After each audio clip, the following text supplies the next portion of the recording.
grosse aventure qui nous attend là. Je me prépare pour la journée la plus longue de ma vie, je pense. Ah, au secours. 4500 mètres de dénivelé, hein, je vous rappelle. Là, je commence à avoir les jambes qui piquent. Sincèrement, je sais pas si je vais y arriver.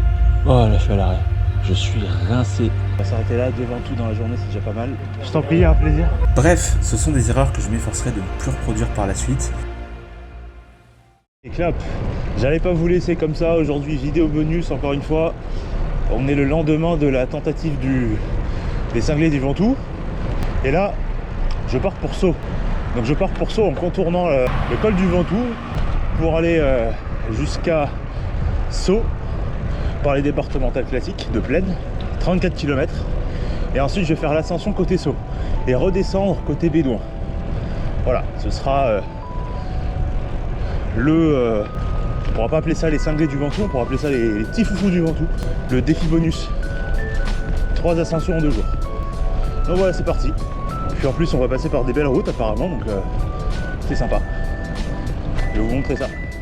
Et voilà, nouveau ride sur les routes du Ventoux, vous l'aurez compris, avec moins d'enjeux, d'histoire ou de dramaturgie que sur la première vidéo, mais avec un objectif assez simple ici, c'est vous montrer la beauté des routes autour du Ventoux. Et donc pour vous illustrer ça, j'ai choisi sûrement l'une des plus belles routes de la région, vous me direz, la départementale 942 qui traverse les gorges de la Nesque. Donc si vous êtes familier du coin, vous connaissez forcément, et si comme moi vous décidez de passer 3 jours ici et que c'est votre première fois autour du Ventoux, je crois vraiment que c'est l'incontournable. Et je pense que dans quelques minutes, vous allez vite comprendre pourquoi. Mais avant d'atteindre cette route sublime, vous allez voir, j'ai fait confiance à mon Garmin pour me trouver le meilleur trajet possible. Et comment dire, je suis pas très fan de ce qu'il me propose en termes de traces. Je pense que vous voyez où je veux en venir. En fait, avec ce GPS, vous allez souvent vous trouver hors des sentiers battus, parfois pour le meilleur, je dis pas, mais aussi parfois avec des chemins un peu plus contestables comme celui-ci où on était un petit peu en mode gravel.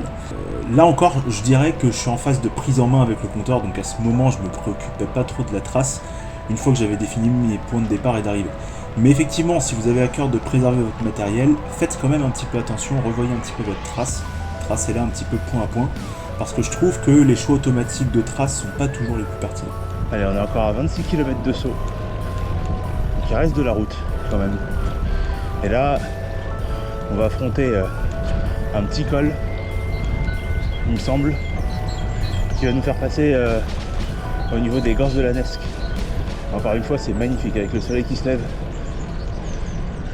Juste génial. Oui, encore une fois, mon conseil sur ce genre de sortie longue, c'est levez-vous tôt, faites comme moi ou même mieux que moi, partez au premier rayon du soleil. Vous le savez comme moi, le vélo c'est un sport de lève-tôt. Entre autres avantages, il fait plus frais, c'est beaucoup plus tranquille et en plus c'est super beau avec le lever du soleil. Mais revenons-en à la route.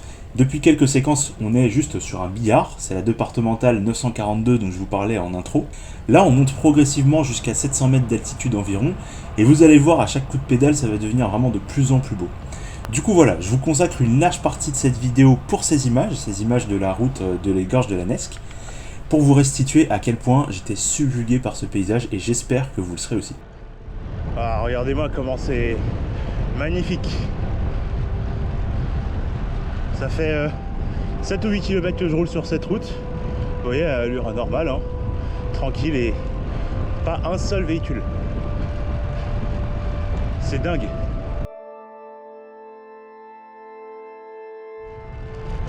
Regardez, c'est simplement sublime.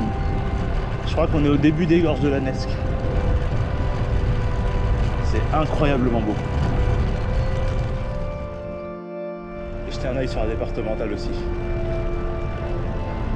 Un ruban.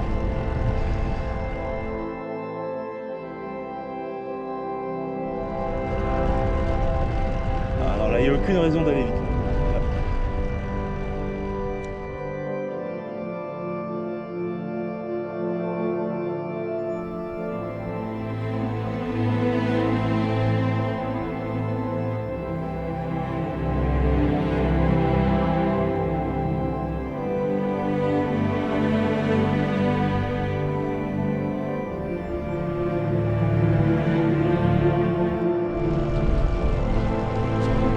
Regardez ces flancs de falaises abrupts, verticaux. C'est vraiment impressionnant, c'est époustouflant.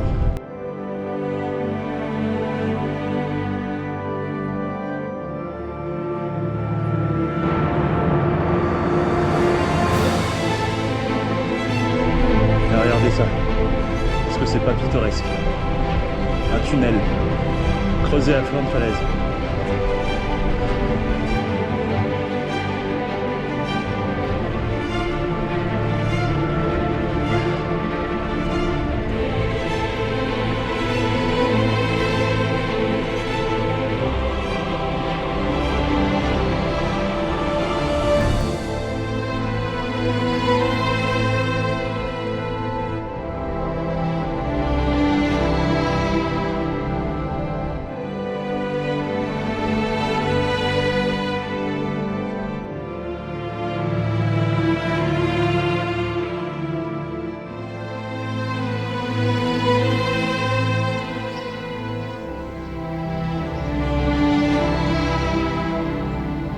On est à Sceaux et ça y est, on va faire le début de l'ascension du Ventoux, troisième acte et dernier acte. Allez, c'est parti. Ça y est, la route du Ventoux par Sceaux a commencé. C'est une ascension qui est plus facile pour l'instant, avec des pentes à 5% depuis le village, sachant qu'on est déjà peut-être à 3 km, donc c'est pas mal pour l'instant, parfait pour la récup. Bien sûr les pentes vont se corser avec le temps, mais là clairement pour les jambes je préfère avoir une pente longue de 5% plutôt qu'une pente raide et courte à 10%.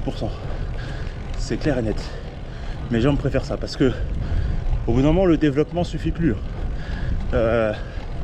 Hier j'ai fait toute l'ascension à 10% sur le 34 dents et sur le petit plateau, donc quand il n'y a plus de possibilité d'élargir son développement, et bah écoutez, vous êtes obligé de forcer sur les pédales.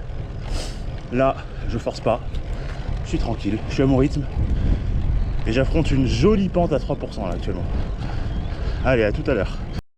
Alors on est à 1141 mètres d'altitude à peu près. Il reste encore 750 mètres de D+, donc il reste encore pas mal de montées. Le plus dur est à venir, mais au moins ça a été cool de pouvoir faire ces premiers kilomètres avec une pente relativement faible qui va de 3 à 6%. Là on va entamer des pourcentages plus élevés, peut-être aux alentours des 6 à 8, et ensuite ça va aller croissant. Et il reste 15 km, donc voilà. Allez, je pense qu'on va se retrouver au Chalet Reynard pour une petite pause. Et puis voilà. On est arrivé au Chalet Reynard, 1413 mètres d'altitude. Je suis ravi d'être là de nouveau parce que je sais qu'après ça, c'est la meilleure partie de l'ascension. Avec des dénivelés certes forts, mais c'est tellement encourageant parce que on arrive sur la partie mythique du Mont Ventoux avec la forêt qui s'efface. Je suis vraiment trop content d'avoir fait cette troisième ascension, même si c'est en 2 jours. C'est pas grave, la satisfaction y est, elle se ressent dans les jambes. Allez, on est reparti, on s'arrête pas, direction le sommet. Allez, on se retrouve beaucoup plus haut pour éviter le redit par rapport à la vidéo précédente. Là, je vais juste me permettre de vous donner un petit peu mon ressenti sur cette dernière ascension parce que si globalement ça s'est bien passé au début, là sur les derniers pourcentages, je peux vous dire que je me suis rappelé rapidement de là où j'étais et les jambes de la veille, elles se sont réveillées d'un coup en fait. Donc je vais avoir beaucoup de mal à faire les derniers efforts jusqu'au sommet et je vais un peu me battre avec la gravité là. Mais bon, vous commencez à me connaître, on lâche pas si facilement. Kilomètre, plus qu'un kilomètre. Et on est au bout. Franchement là je suis éclaté. J'arrive même pas à parler fort. Tellement ça me demande de l'énergie. On va y arriver. Bon, ça y est, on arrive sur les tout derniers pourcentages. Là, regardez, tenez, je vous ai même fait la comparaison entre moi au bout du rouleau et les cyclistes qui étaient sûrement beaucoup plus frais. Bref, après 93 petits kilomètres, mais surtout 2012 mètres de dénivelé, ce qui correspond au passage à un Ventoux depuis sa base, plus 100 mètres, nous voilà au sommet du Ventoux pour la 3e fois en 2 jours. Et pas de place pour une conclusion à chaud, là non, je crois que j'étais un petit peu trop pensif pour ça, donc désolé. A la place, je vous laisse plutôt profiter des belles images du sommet, où il y avait une sorte d'événement sportif néerlandais, trail, cyclisme. Du coup, on était encore une fois assez nombreux sur le sommet.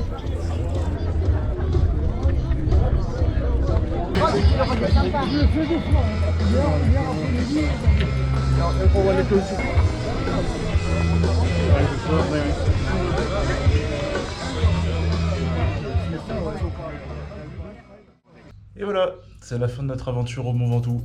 J'espère que cette vidéo restituera au mieux l'épreuve que ça représente de gravir le Mont Ventoux. De le gravir une fois, de le gravir 2 fois et de le gravir 3 fois en 2 jours. Ma mini déception de l'aventure, vous le savez, c'est le fait de ne pas avoir pu le faire 3 fois dans la journée, rien que pour me prouver que j'en étais capable. Mais bon, il fallait écouter aussi les circonstances, la météo, donc je suis aussi satisfait du fait de ne pas m'être entêté, parce que ça aurait pu être beaucoup plus difficile et surtout beaucoup plus dangereux de faire l'aventure avec les conditions qui étaient celles du week-end. En tout cas voilà, j'espère que tout ça vous aura plu, je vous dis à très très vite, parce que ce n'est pas fini, il y aura encore de nouvelles choses à découvrir sur cette chaîne. Allez, ciao!